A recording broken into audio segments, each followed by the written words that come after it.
نعم وهي 108 أو بدعة 10 آية. نعم بسم الله الرحمن الرحيم. نعم بسم الله كو إند الله. نعم الرحمن كو إند الله. نعم الرحيم كو إند الله. نعم قد كو غونغا أفلح المؤمنون. نعم ملام جولب الذين بنغندا كنيمن نعم هم كنيمن في صلاة من در جولد من خاشعون نعم كو ينكنتو نعم والذين هم بنغندا كنيمن نعم أن اللغو غامر حال مؤردون فدورنتو نعم والذين هم بنغندا كنيمن نعم فاعلون كو غولوبه للزكاة ونند أسكيج نعم وتطوب أسكيج نعم ويخاشعون نعم ظاهرا وباطنا نعم وهل بالله نرى بوال فالخشوع الظاهر التمسك بآداب الصلاة نعم سان كل الله عند الجلد نعم وجوغتاد نيدي جلد كادم الالتفات نعم وين واسي يكتاد ولا عبس ولا في جناد نعم وسبق الإمام ودد المام دند عند الجلد نعم وودء اليدين في الخاسرة يتد الجلد مو ولا يقول لهم وغير ذلك دويته خشوع الظاهرة دم فون ديمتدا نعم والخشوع الباطن استهدار عظمة الله وفي من كل الله غونغول nder non ko tawnude mangu Allah wa adamu tafakkuri bi dunyawiyin wasde miijaade aduna wa qaddama salata wa ardini julde non li annaha a'zamu arkani din ba'da shahadatayn tagal senude Allah ayo ashhadu an la ilaha illa Allah wa ashhadu anna muhammadar rasulullah tagal wiide non de masalan julde buri mawnude jofni diine fof ɗum woni walladina hum ɓe ganduɗa kañumen anil lagwi ga mere haala mu'riduna ko ɗurnotoɓe ey kullu ma la yaudu ala sakhsi minhu fa'idatun fi dini kala ko ganduɗa ruttata e neɗɗo fa'ida to banggue diine awi duniya walla to banggue aduna ka ana laati qawlan aw fi'lan to banggue konngol walla to banggue golle aw makruhan walla ko aña aw mubahan walla ko dagi kala hasadi ko wayno gajatuji puyɗi walla abi fijidare en o diya ul awqati yebade waktu fi ma la yani ko ganduɗa ala ko huude o toɗɗaki wattaghawulu fi shahawati walla fantinade tuyoji wa ghayrihi zalika eko wona ɗum mimma naha Allahu anhu eko Allah haɗi en gueɗe fof neɗɗo o rento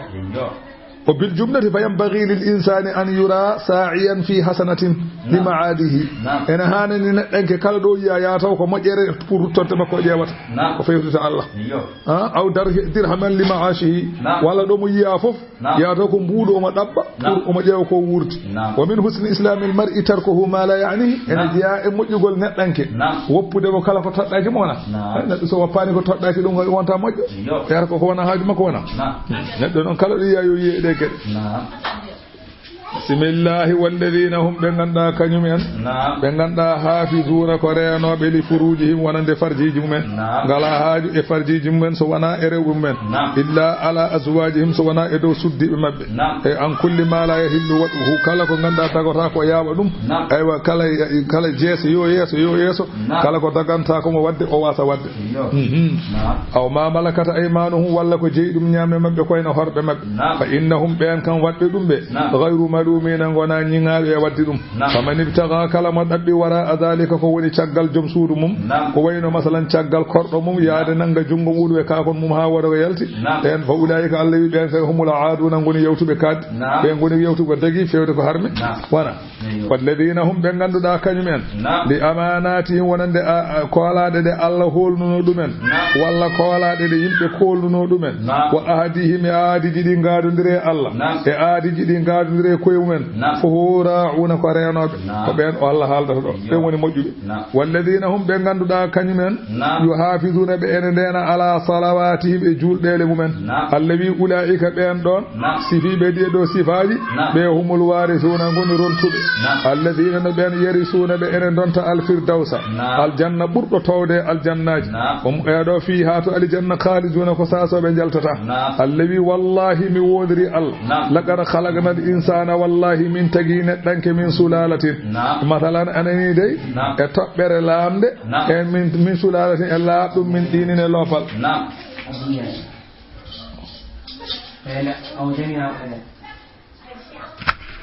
woni laaɓɗum min ɗinina loopal summa ja'alnahu min mbaɗi neɗɗo o nutfatan ko toɓɓere maniyu fi qararin min mbaɗimo masalan toɓɓere fi qararin e ñiɓirde makinin huɓidinde e ranga masalan debbo summa halaknan nutfata caggal ɗum toɓɓere nde min tagi mum alagatan ko wiyete heɗɗere ƴiƴam rendude caggal ɗum fa halaknal alagata mudagatan min tagi heɗɗere nde min mbaɗi ɗum tew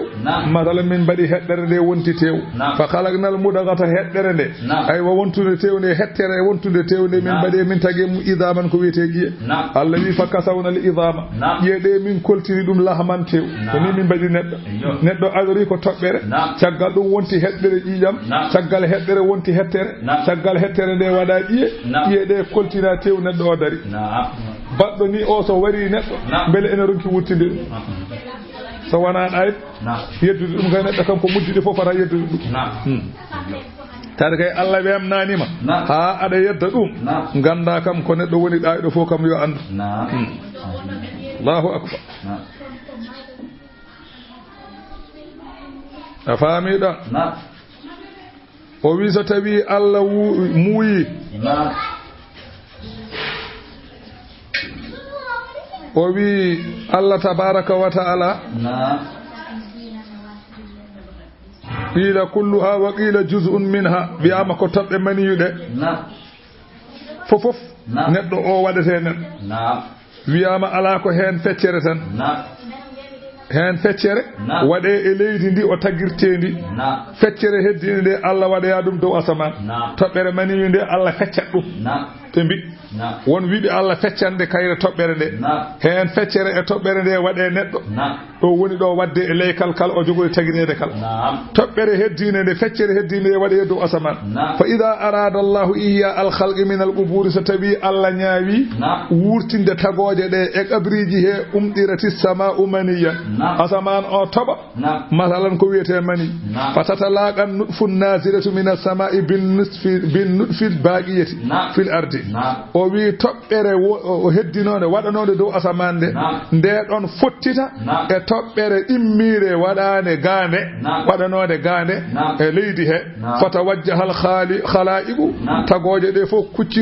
kuccodira baynahuma hakkunde toɓɓe ɗiɗi ɗe neɗɗo o waɗa ɗon wa hadha huwa hikmatu qawlihi ta'ala kama bada'akum ta'uduna no Allah fuɗɗiruni on fuɗɗi on ni non duttorto ɗon kadi ñawmal qiyamati Allahu akbar Allah wi humma ansha'anahu caggal ɗum kanko neɗɗanke o min puɗɗama min battamo halqan tago akhara wongo min guttay makko masalan ruhu o wona neɗɗo fa tabarakallahu senade wodani Allah ahsanul khaliqina mo ganduɗa ɓurɗo moƴƴude tagoɓe tagota tan ko Allah goɗɗo ala sako ɓuri ɗum ko kanko tan woni ala mo waddata ɓura kay tagowo kay ala so wona Allah bimi hattanɓe kay senade wodani kattanɗo Allah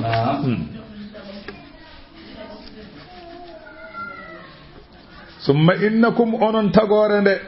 ba'da zalika caggal ɗeɗo geɗe fof so mbaɗama yawmal qiyamati do ba'da zalika la mayyituna ko on mayoɓe onon fof haalaɓa summa innakum onon kadi yawmal qiyamati ñalawma darga tub'asuna ummitine ɗon joɓe ɗon golle mon mbaɗɗoni o wiyete Allah o ummitinta on لأنه ورد أن مدة كل طور 40 يوما وياما ستوي ندو وني توبر مني ko balɗe capanɗe nayi so tawi balɗe capanɗe nayi timmi o wonta heddere balɗe capanɗe nayi so ɗen timmi o wonta hettere balɗe capanɗe nayi so ɗen timmi o wonta masalan ananide o tage o wonta neɗɗo hankadi fa in nadara li akhir al muddati wa awwaliha iktada an ya'difa bi thumma ene foti wonde thumma ansha'nahu woni o wi sa ƴeewi ko ɗum woni Allah wi thumma ansha'nahu khalqan akhar ɗum addani summa o arde hen summa ko adfu kono ko adfu goɗɗo o wonata adfu mo ganduɗa hunde rewnede e ko ganduɗa area balɗe 120 ɗum gon ko summa foti rewde hen sabu woɗɗi seeɗa lebbi tati walla lebbi nayyi ko hunde rewi hen foti waɗe ko summa kala nanɗa adfu summa koko ɓooyi leltodiri ko adfu waw woni ko woɗɗata kaari tan ari e kaari kono so wi makari ari jaa babali summa Suleyman si pama babali ari jodi ma ha fofti be Suleyman ari be ngari kambe didi fof kono non be garda sa tay kana no arab kay so wi ma tan jaa babali summa Suleyman si so wi ma non tan de kadi andi ko andi be gardani kam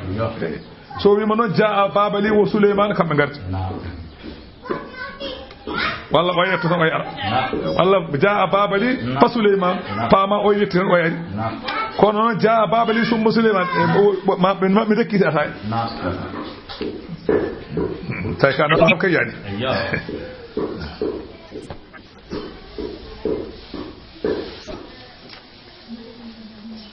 faami ɗon de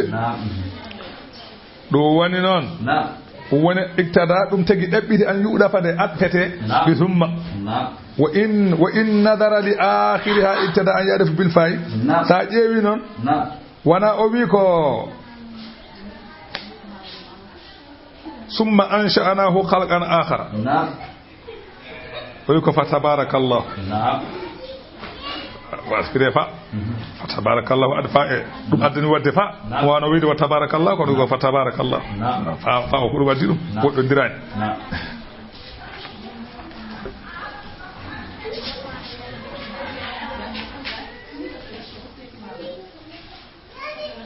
fami de no bimini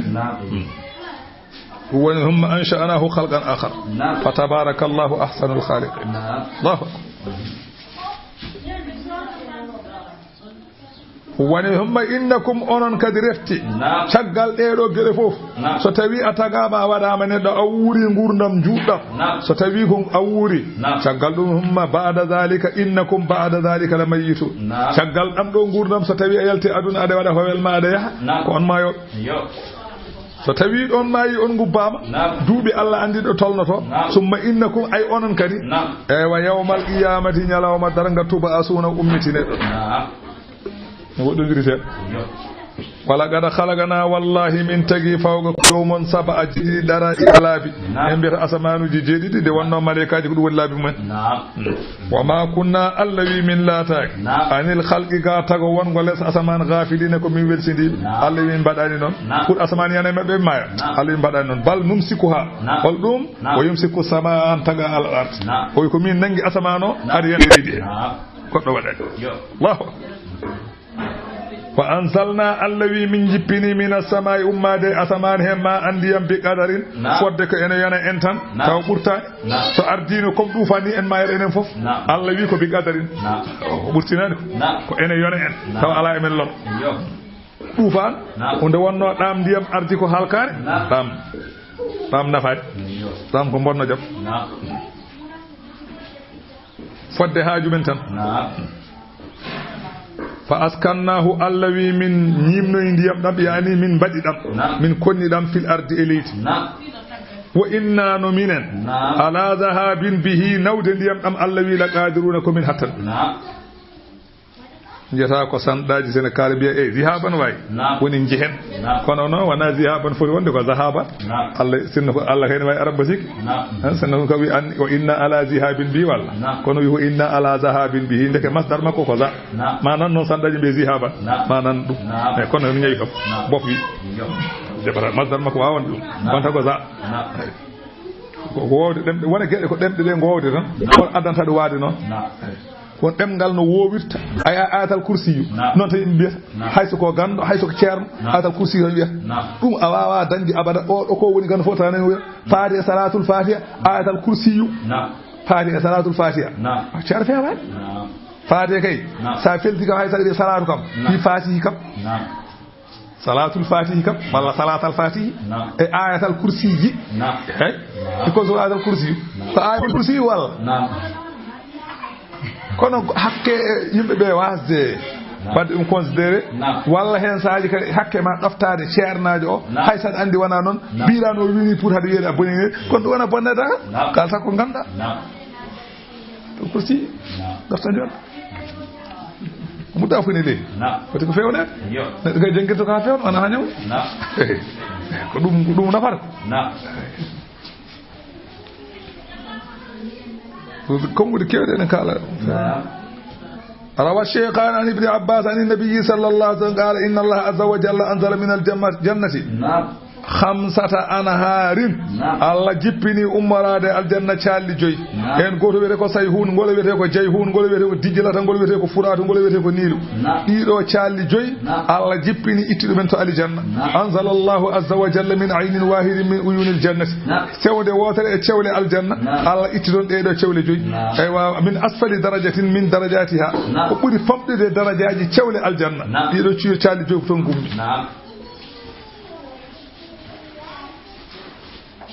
waddum ko jibril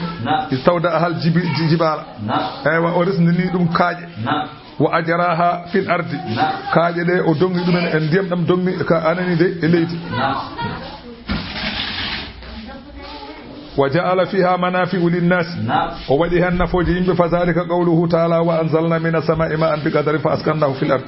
هو الذي من جبني كم مراد أسمان ديام أم إن ينن إن هم تهاج من إن توانا لر لجم الذي من كن ديام دم إليه دون دم دوك جبريل إتلمتون فإذا كان عند خروج ياجوج وماجوج ستبي ياجوج إن ماجوج انجلتي أرسل الله عز وجل جبريل الله نلا جبريل فرفع من الأرض القرآن وإتى إلى القرآن والعلم وإتهن غندل كله دندانغل والحجر الأسود تهاير الحجر الأسود أنني وإتن من ركن اليمان بيت تبنج سودلو ومقام إبراهيم وتابوت موسى مقام إبراهيم كيت موسى وإتدم صور بما فيه وهذه الأنهار الخمسة وينفع ذلك إلى السماء إلى كان جمعنا مرحبا إيدو تشالي جوينون فيرفع ذلك إلى السماء إيدو تشالي جوين جتة دينا ويدو أسبان أنني دي فذلك قوله تعالى وإنا على ذهاب به لقادرون فإذا رفعت هذه الأشياء كلها أنني فإذا رفعت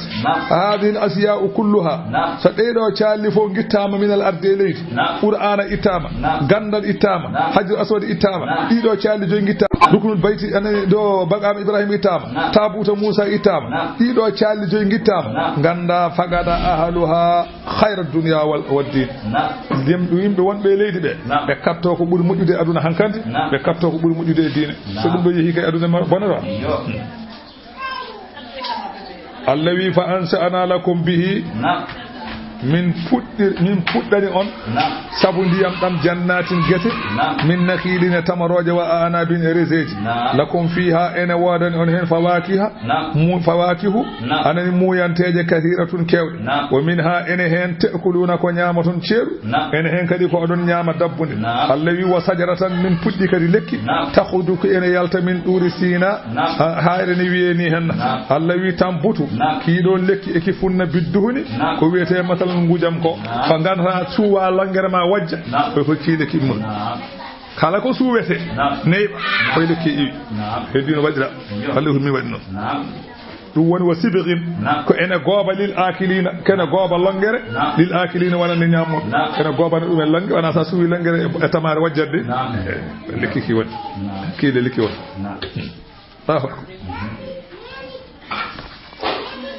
وإن لكم إن وادن أنكر في الأنعام إن مراجي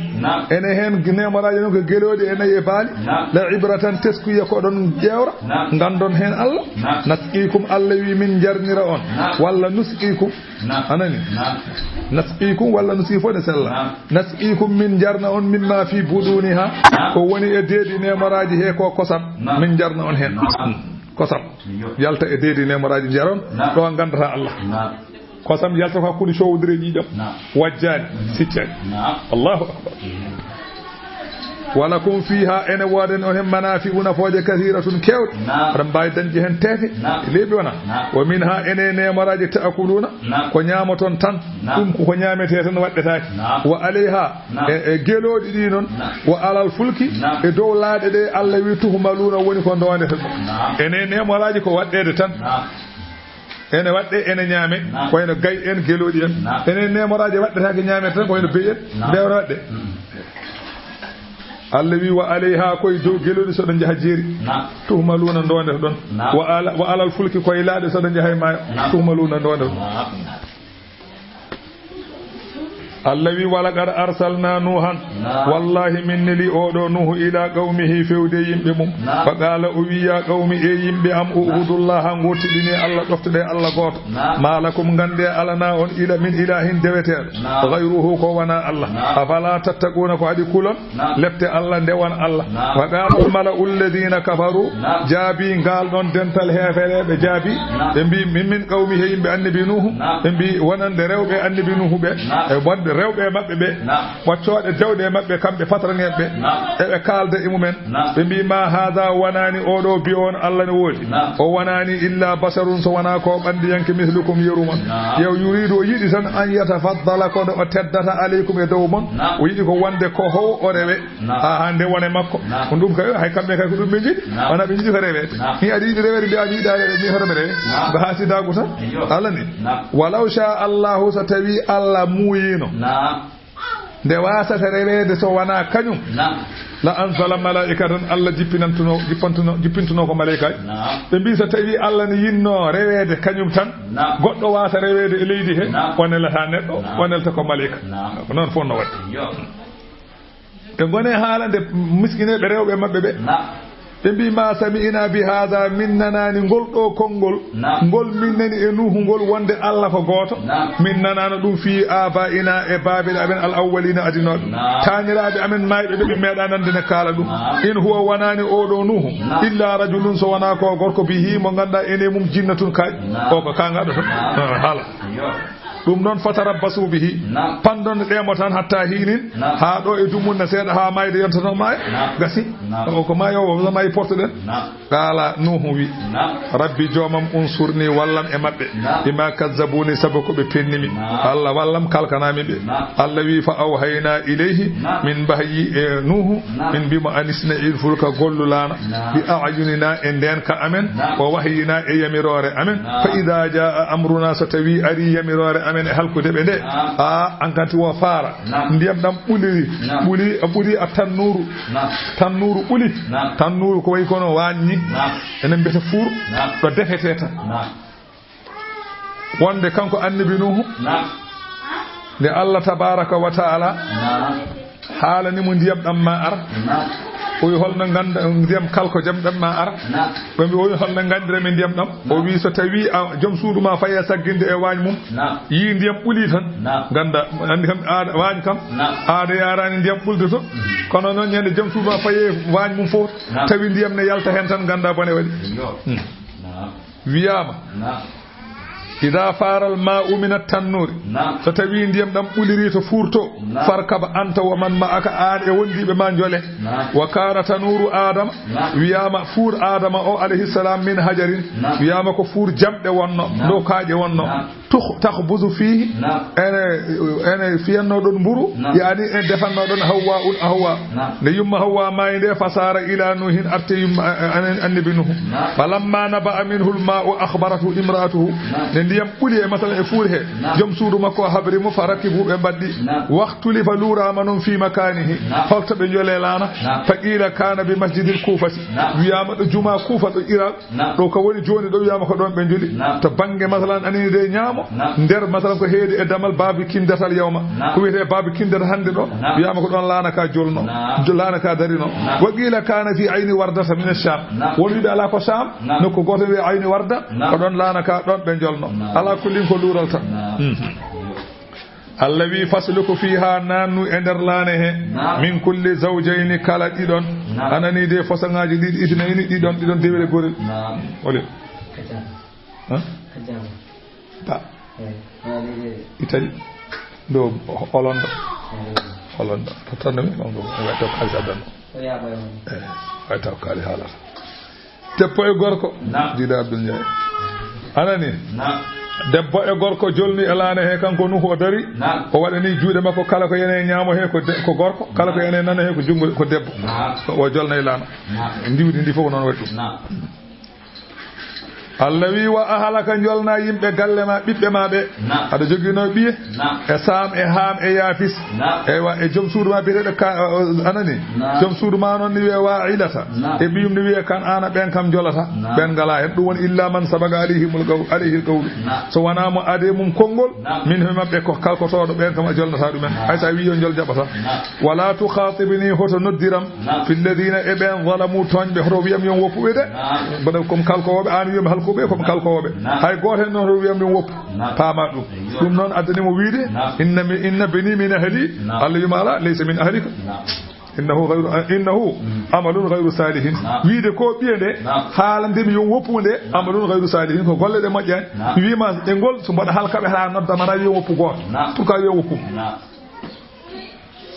kebe capanɗe nayo wonnoɓe laana ɓe hen nogas ko worɓe hen nogas ko rew woni ɓe ala kamɓe fof wonnoɓe laana ɓe ko ɓe capanɗe jeetato hen capanɗe nayo ko worɓe hen capanɗe nayo ko rewɓe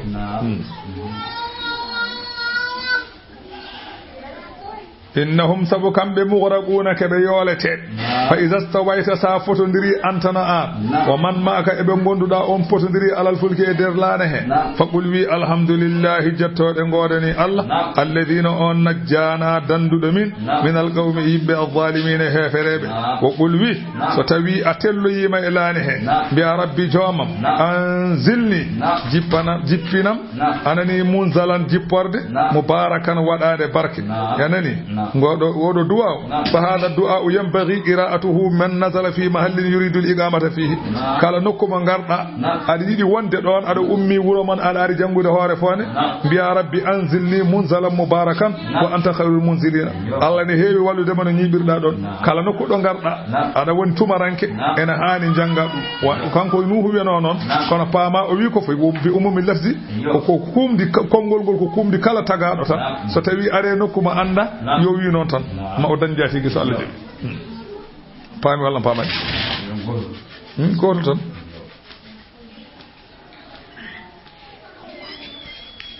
wiyama noon laana ka dari ko wuro no wiye juudi ñande hen ko sappo haran ɓe jole laana he ewa ko sappo ewa anani de ɓennu sappo gadiɗi sappo gadiɗi lewru yawa lewru mawnu yawa fakana muksuhum fi sawi sittan ashhurin be gone laane he ko lebbi jeegom hen be nyamata hen be jarata hen be nyallata hen be balata Allahu akbar ede boye laane de wonno ala gasoil non ko dum waydo gasoil mabbe ko bismillah tan daragol ga bismillah tan Allah wi bismillah mujraha bismillah mursaha saka daro bismillah saka yaha bismillah so wi bismillah tan motoro jet be jaha so be jidi fortade bismillah kadaro ala gasoil kande wala fo bismillah mujraha wa mursaha Allahu akbar do woni non ko wi bismillah inna fi dhalika wanede do gede kalade alhali nuhu Allah wi la ayatin ko dalillaji gotin paago hattan amen wa in ko woni fi kunna min latinoma la mubtalina minen ko min jarribinobe yimbe annabi nuhu enelde nuhu e mabbe e wajade de Allah wi humma ansha'ana min puddi min ba'dihim caggal beedo qarnan yimbe akharina wadbe holben yimbe annabi hudu Allah wi fa arsalna fihim min nidi e mabbe rasulan nelaado minhum jeyaado e mabbe ne nelaado o yetti holko o wi anu ubudullah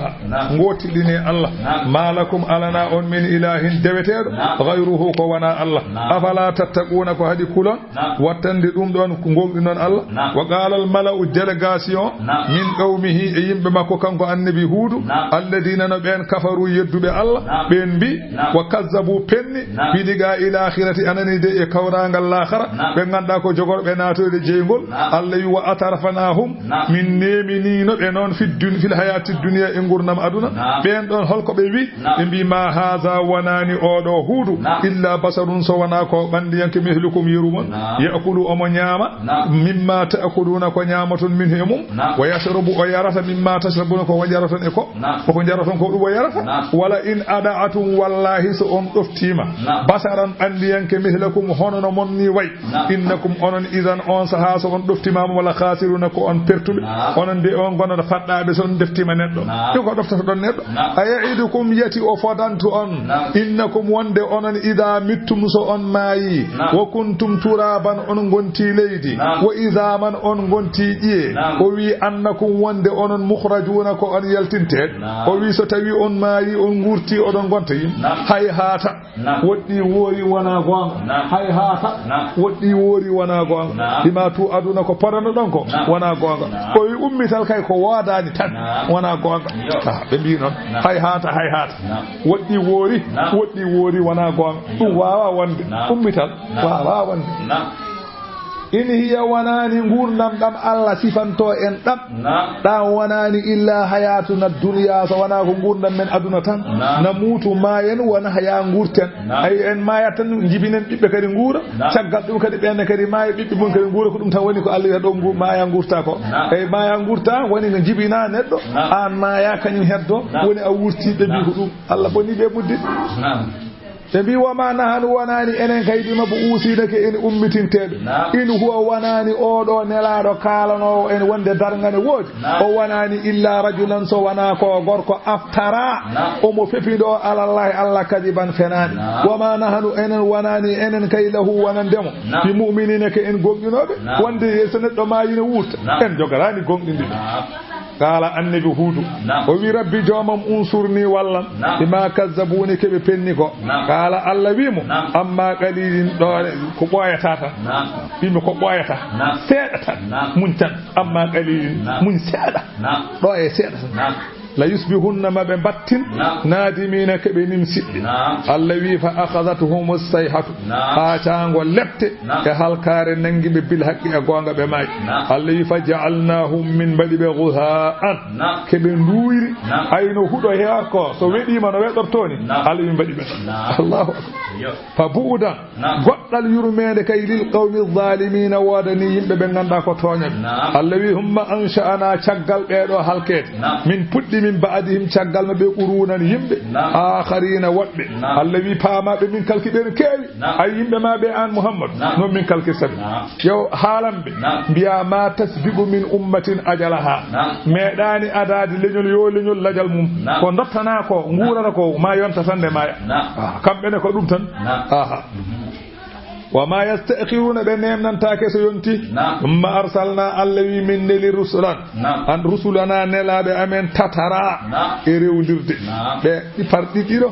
غوتو اندو لرد كلما جاء أمة كالند النبي كالند أري لنول رسولها نلا أمم كان كذبوه لنول نقول بندو كذبوه ببندو اللوي فأتبعنا من دونيري بعض hum yoga mabbe ba'dana yoga min kalka be min gadda be ben so murti min kalka min gadda won non tan ha tan gadaro alladhi waja'alnahum min badibe ahadisa ebe gonti jewte ebe goni kambe goni yewtere yimbe jodi fo gona koy haalde kaari en kalkinoma kaari en kambe on be gonti tiyataruji ta fa bu'udan goddal wodani yurmede li qawmin wanandi yimbe la yu'minuna be gonɗinta alladhi humma arsalna caggal edo nele min neli Musa gorko wiyeteni wa akahu koye miñiko ene wiya Haruna min tottiɓe bi ayatina wondude ayaji amen wo sulɗanine dalilu mo binin peñ salamu aleykum ɗum woni min neli mo ila fir'auna fewde gorko ne wiyeni wa malaihi e dental mum fastakbaru ɓe mawnikini gomɗinde Allah wa kanu ɓe laatima qawman keɓe yimɓe alina ɓe laatinoma keɓe yimɓe foolnoɓe bani israila e toñangue mi wa kanu ɓe laatinoma qawman keɓe yimɓe alina ɓe ganduɗa ko foolɓe bani israila en bi zulmi saabu toñde fa qalu ɓe mbi anu'minu li basharayni minen min gomɗen yimɓe ɗiɗo mihlana yeru amen wa qawmuhuma yimɓe mumen lana wana min abiduna ko rewannoɓe min yimɓe mabɓe ɗofti ko minen min ndemoɓe hol sabab Allah wi fa kazzabuhuma ɓe penni Musa e Haruna فقالوا بلاتي من المهلكين في حلقا ببنجيا الذي ولقد آتينا والله من قدني موسى الكتاب دفتر لا اللهم بلجو بني إسرائيل يهتدون إن في برسب دفتر الذي شغل حلقا فرعون يمكن منكم دين دفتر أنا نيجي بسم الله وجعلنا بنا مريم الذي من بدي مريم هنا عيسى وأمه كان كل يومكم من بدي بآيات كبهاونين الذي كبهاونين وآويناهما من تقرب إلى ربوة فيودي نكو إنن بها تولد أمسين أوني بيت المقدس ونبيبك دمشق ونبيبك فلسطين سبب ذلك أن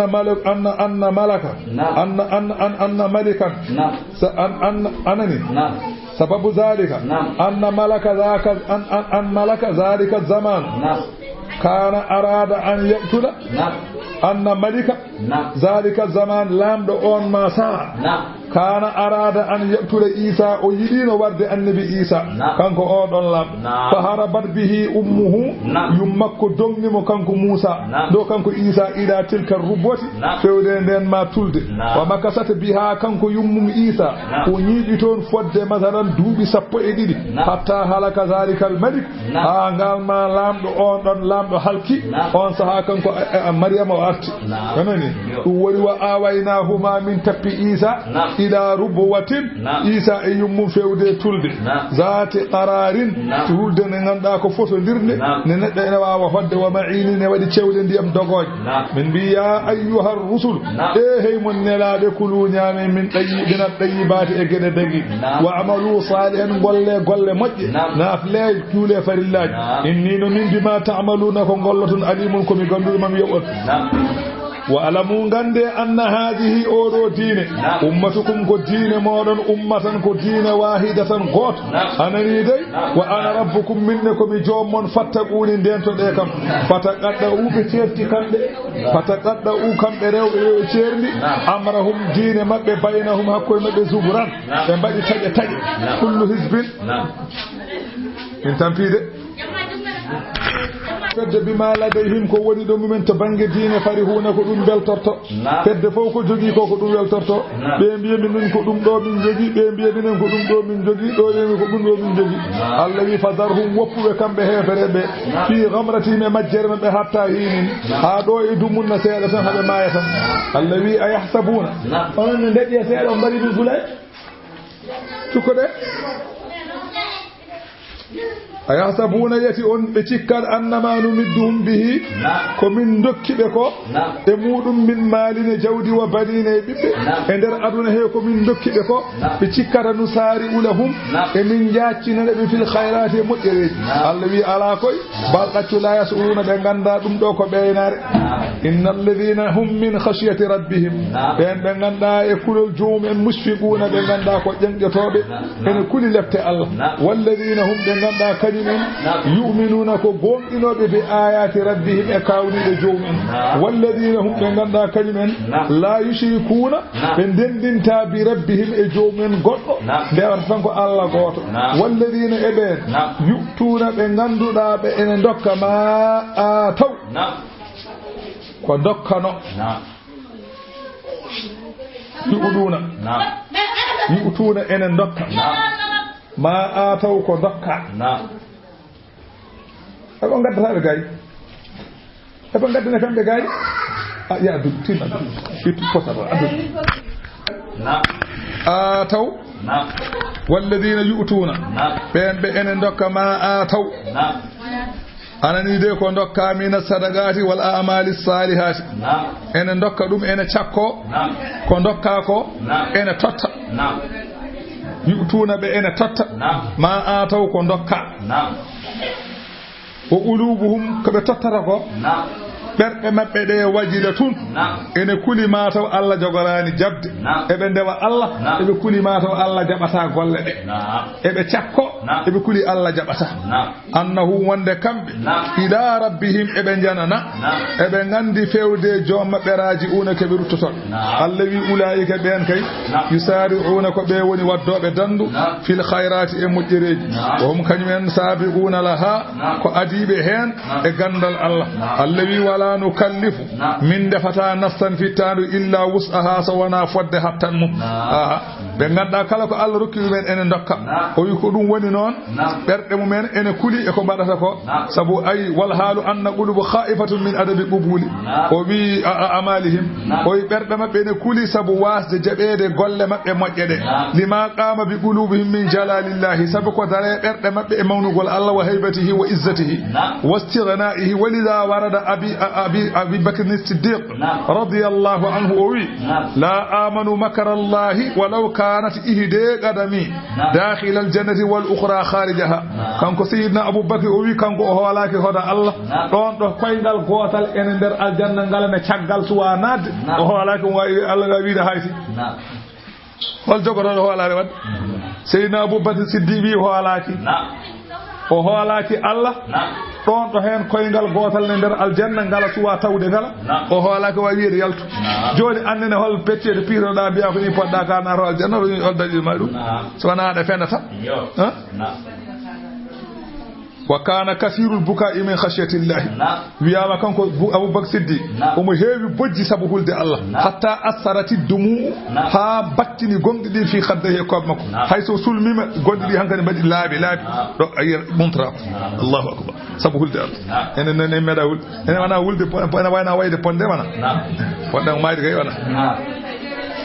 Allah wi wala nukallifu nafsan min defata fittadu illa wus'aha so wana kattanɗe mum so neɗɗo hattanani juulirde darde juulira jonde mo hattanani juulirde jonde eywa masalan juulira lande mo hattanani horde ñaama wona ko noon Allah wi gasi walla deyna Allah wi enega amen kitabun deftere yanɗigo bil haqqi haalore gonga kala ko neɗɗo golli nan ga hene winda hen golle mum toñange ala ko hum pittali ɗi noon golloji ɗi la yuslamuna toñataki neɗɗo ustantake baraji mum ɗi golluno ɓeydantake bakkar muɗum bal qulubuhum ɗaccu ɓerɗe maɓɓe kamɓe hefereɓe fi gamratin woni koye puynam min hada e o qur'ana wala hum ene woni ɓe a amalun golle min duni zalika ko wona golle julɓe ɓe hum kamɓe laha wonande ɗen golle amiluna ɗum ɓe gollata fa yu'azzabuna alayha ɓe golla ɗum ɓe lette hatta ida akhadna mutrafihim ha so tawi min nangiri neminanoɓe e maɓɓe ɓe patrangeɓe min nangiri ɗumen bil adabi lefte ida hum jiya kamɓe nde ko yode kene yaj'aruna eɓe ɓamta sawtuji eɓe ngulla la ɓe mbi Allah Allah yoɓe la taj'arul yawma hoto ngulle hande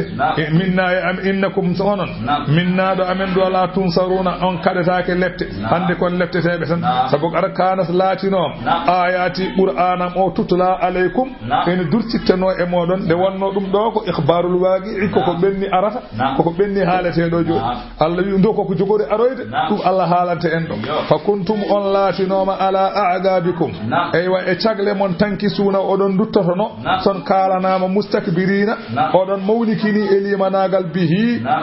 bihi sabu anani mustakbirina bihi oɗon mawnikini ɗon eyi bil bayti e nder suudi he oɗon mawnikino e limanago bil bayti awil hurumi ɗo wonno makka ɗo oɗon mawnikino ɗon bi annahum ahlahu wana sabu kamɓe goni masala anani de samiran bihi samiran oɗon denti oɗon mbaɗi kirɗeli mon samiran oɗon kira oɗon kala jamma sara suudu ɗo tahajuruna oɗon kinkiƴini on ɗanotako oɗon toña qur'ana goppon nelaɗo Allah sallallahu alaihi wasallam Allah wi afalam yaddabbaru qawla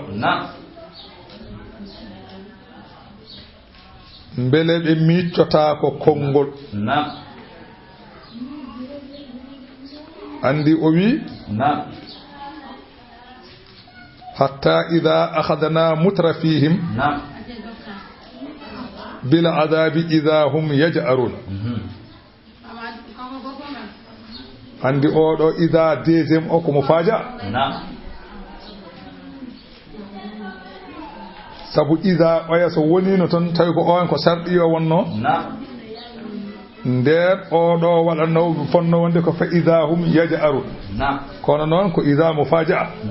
sago wawata wonde ɗum tagi alfiya joom alfiya o wi wa takhlufu lfa'u idha almufaja'a ka an tajid idha lana mukafa'a wawa wonde ko mufaja'a sabu oɗo idha ko zarf لما يستقبل خافض لشرطه منصوب بجوابه وإذا استان لمفاجأة قائمة مقام الفاعل ومدري درج الفاء كون واتكفا سأري فإذا هم يجأرون تنسألنك ورنوي الذي أفلم يدبر القول ملء بميتشتاكو كونغول am ja be jeeba qur'ana tindindo wonde nelaado Allah o ko haala ko gonga be jeew am jaahum ma taw kanko nelaado Allah o adde mabbe ko malam yaati koko arano abaahum babiraami bal awwalina adi ma taw haalani be ko babiraam be kalana noka du wadi be yeddude nelaado Allah am daccuni ma taw bom lam ya'rifu rasulahum be ganda nelaado mabbe o fahum kambe lahu wonande munkiruna be jed ma taw dum adani be yeddude nelaado be ganda nelaado Allah kono be gandi ke sinno ko yibbe kay be gandi jibinaade be dañ du cabane ko majjandu am daccuni yaquluna bihi jinnatun e be biya nelaado Allah ene mum kaaj bal daccu kay jaahum bil haqqi nelaado kay haanga ka addi ko gonga wa aktharuhum ko heewe mabbe non karihuna lil haqqi ko ande gonga wala wittaba al haqqu wallahi odo qur'ana so tawire wino ahawa ahum belade mabbe la fasadati samawati wal ardu ma leydi ndi bonanno ma asaman o bonanno wa man fihinna e ko woni asaman leydi fu ma bon bal daccuni ataynahum bi dhikrihim min gaddani be jamtowol mabbe qur'ana fihi dhikruhum wa sharafuhum ene qur'ana o jamtowol mabbe e teddungal mabbe fam kambe an zikrihim ga jantowol mabbe ngol mu'riduna kebe durnoto am daccuni tasaluhum ma taw annala Allah sallallahu alaihi wa sallam ada namdobe kharjan ko wete jobdi ene bieta kofgal ma taw ko kalata ko ali webe jobe fa kharaju rabbika jobdi jome non khayrun buri mojude e kebe jogoro mo yogdama ko o wa Allah non khayrur raziqina dendangal be ene garzigina Allah buri wa innaka an muhammadu latad'uhum ala nodda yimbe be ila siradin mustaqimin fewde lawol poccugol wa innal ladina la yu'minuna bil akhirati be ganda jogorani gomdinde l'akhara ummital gomdinani be de anisirari ga lawol gol lanaki buna ko onidi walaw rahimnahum alla wisu min jurmi mama be kambe makkanabe be wa kasafna min kunci ma bihim ko wone do mabbe min durina lor hege biyama hebino makkanabe dubi jeedidi be kay ko woni sababu rasul sallallahu alaihi wasallam de o feri o ummi makka o fay madina fu nawara o hudi makkanabe kanko nelal Allah o hudi makkanabe holko wi allahumma wat ataka ala mudar joomam bodo nyaagi ma ya sattin e do mabbe yabande ma an Allah allahumma ij'alha alaihim sininan kasinina yusuf bodo nyaagi ma ya wade makke ya wade mabbe duubi kokke hono duubi annabi yusuf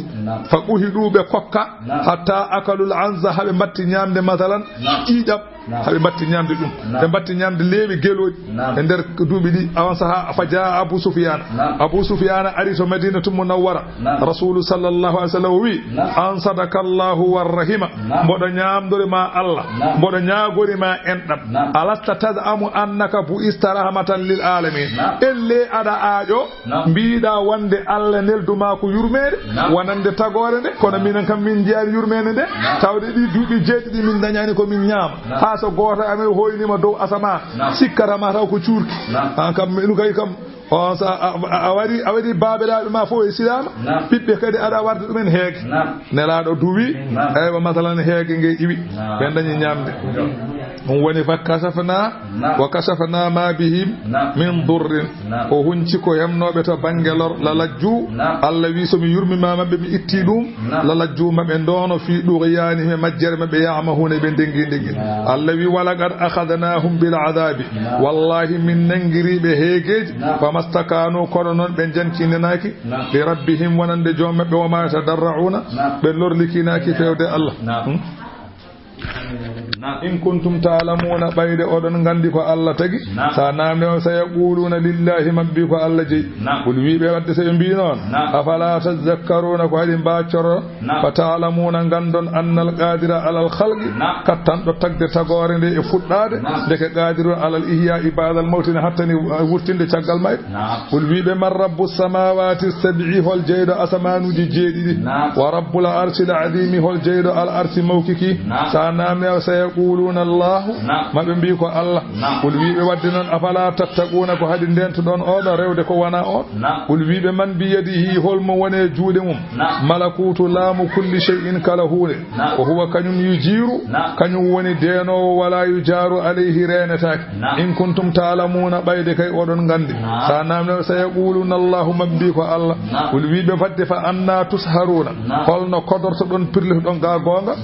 ga rewde Allah goppor rewde Allah bal dattuni ataynahum bil haqqi min gaddani be gonga wa innahum kambe non lakadibuna kebe fenot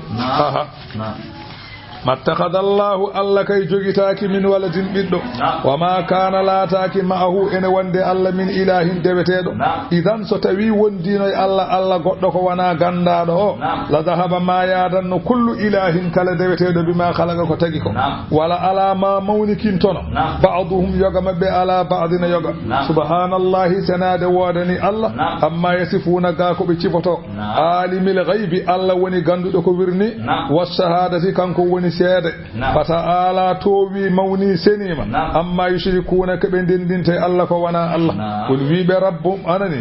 rabbi jomam imma turiyanni so tawi a holli kam ma yu'aduna ke be podana to bange lette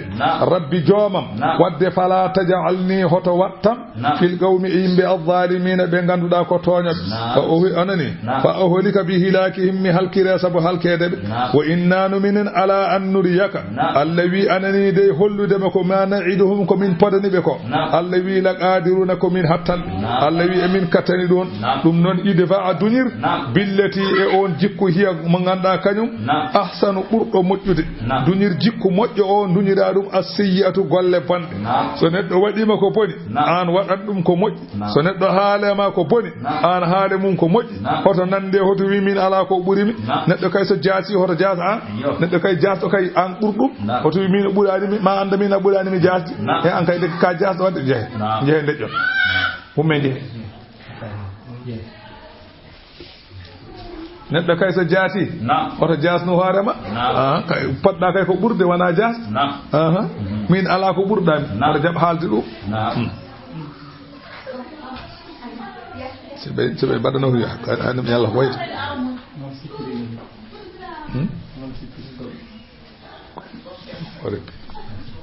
afami don de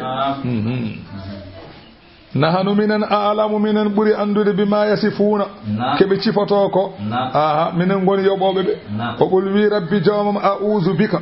bodo moli ma min hamazati e dille as-shaytani saydani ko soksokino ko bodo moli ma hen wa a'udhu bika bodo moli ma rabbi jawmam an yahduruni debe saydani tawete e fiye kuji am kala ko saydani tawete majjani hatta idha jaa ahadahumul maut ha so tabi mayde are goto e mabbe yi aljanna e do lelido galle mum yi jeygol do lelido galle mum tawde ko kefeero o yi galle makko aljanna ene wada darapoji o yi galle makko jeygol ne dulbito masalan anene de curki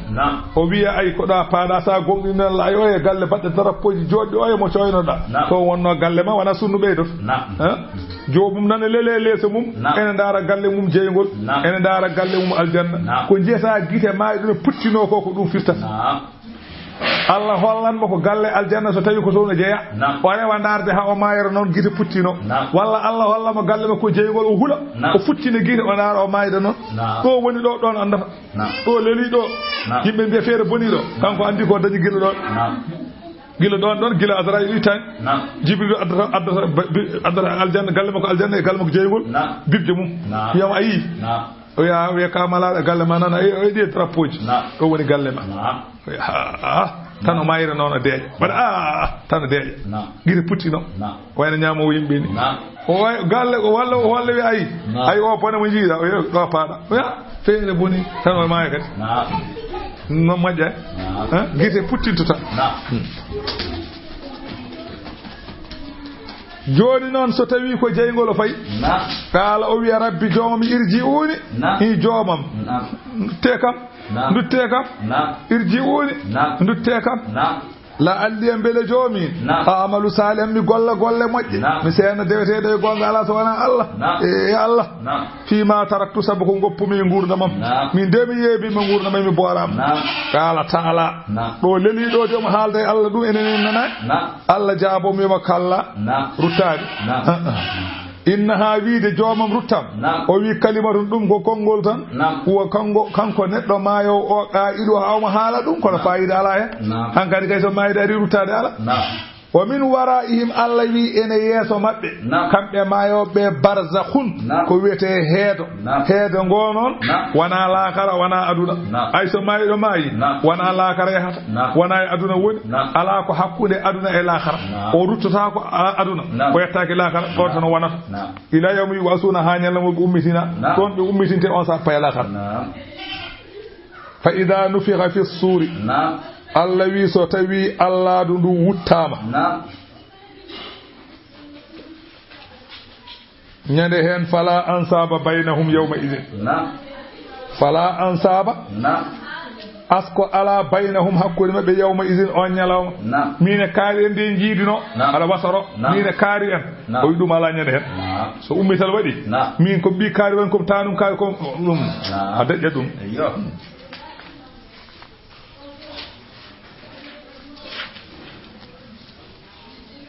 faami de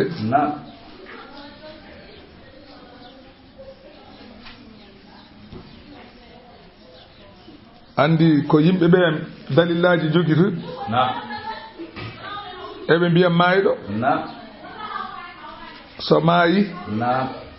so yiyatake tan sirani feewi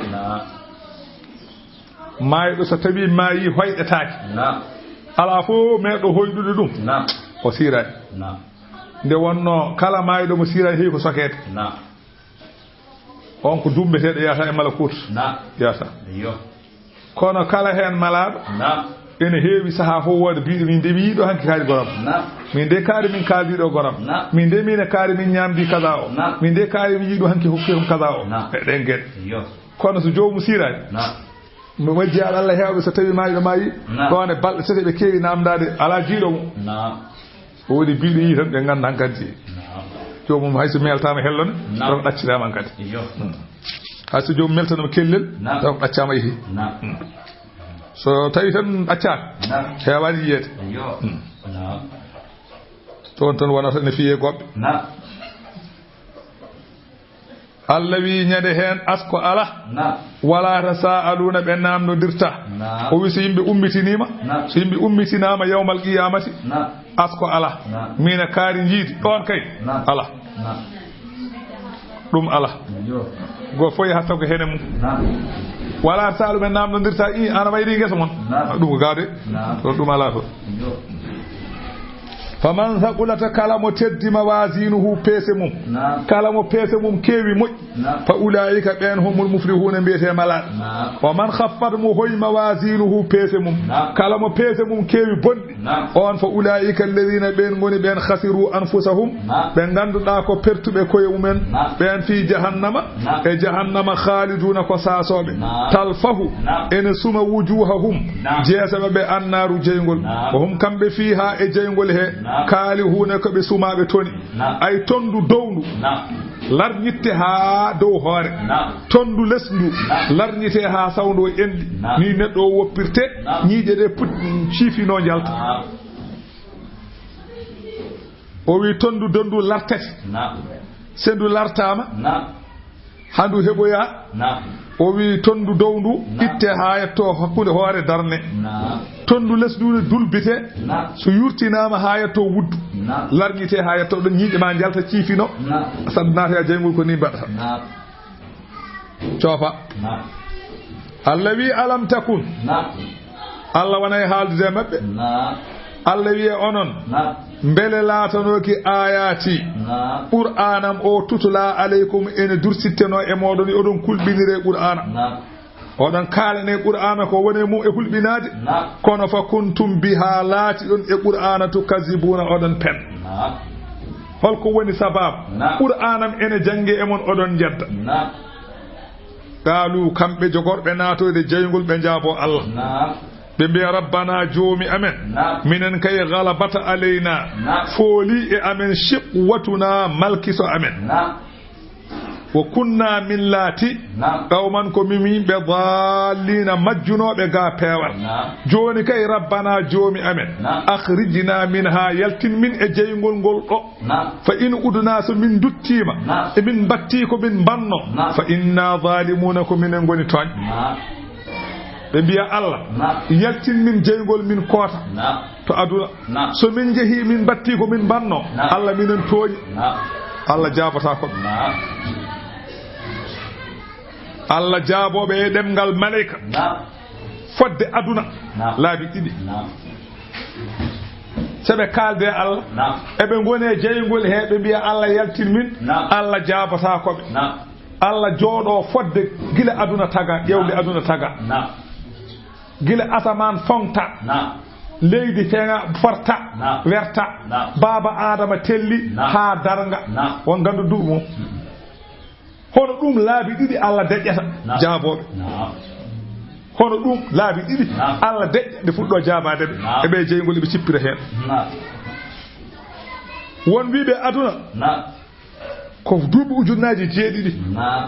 so tawi en koddiri aduna ko duubi tuggude baba adama de telli ha daranga ko duubi ujunnaaji jeedidi so en koddiri dum nden aduna ko nden Allah jotto ko duubi sappo ujunnaaji sappo ene jaabobe won wiibe non ko adunul kawakibi won wiibe ala aduna ko isna asara alfa sanatin aduna tagede dum ha daranga ko ujunnaaje sappo e didi lawol ko ujunna sappo e didi hitande be adunul buruji won wiibe ala aduna tagede aduna ha daranga ko duubi ujunnaaje temedde tati e duubi ujunnaaje capande jeegom e duubi joyi woni 1365 ujunnaaje tati ujunnaaje temedde tati hitande temedde tati e capande jeegom e joyi hitande Allah dejje dum laabi didi jaabobe holko Allah wi Allah wi ikhsa'u fiha koye e jeygol he goddo e magol ngabbode der hoto mi nantu wala tukallimuni hoto kalde am Allah dejje laabi didi hono dum do laabi didi fuddo jaabade jaabu wol leeli kadi addani jam ngol jaabowol ngol leeli ngol addi ko buri bonde taade ko nangine de maggol innahu ko woni fi kana latinoma fariqun fadde min ibadi e jiyabe am yaquluna ebe biyanno rabbana joomi amen amanna min gongini faghfir lana ya min warhamna yurmu min wa antana ana khairur rahimin an buri wawde mojjude e yurmotobe fof Allah wi ben don jiyabambe fattakhattumuhum njogisi don be sukhriyan ke be jalkitorgal odon jalkitabe ko wayno bilali en suhaybu en ammaru en salman en khababu en be do jiyabe Allah onon heferebe odon bonnanno inde mabbe ala fo ko on biyani be ko be hiitabe biyon ko be wasbe biyon ko ni be bay o kontum hatta ansawkum habe jejjitini on zikri janto wolam ndewdon tan soklirde jalkiddebe ha jejjidon haala jamdi o kontum minhum lati don mabbe tada hakuna odon dela odon jalkita Allah wi inni no min jazaytuhumul yawma hande non mi yobi be neemaji nyiddi bima sabaru sabu ko be muni e jalkitgol mon innahum be do humul faizuna be mbiyete malade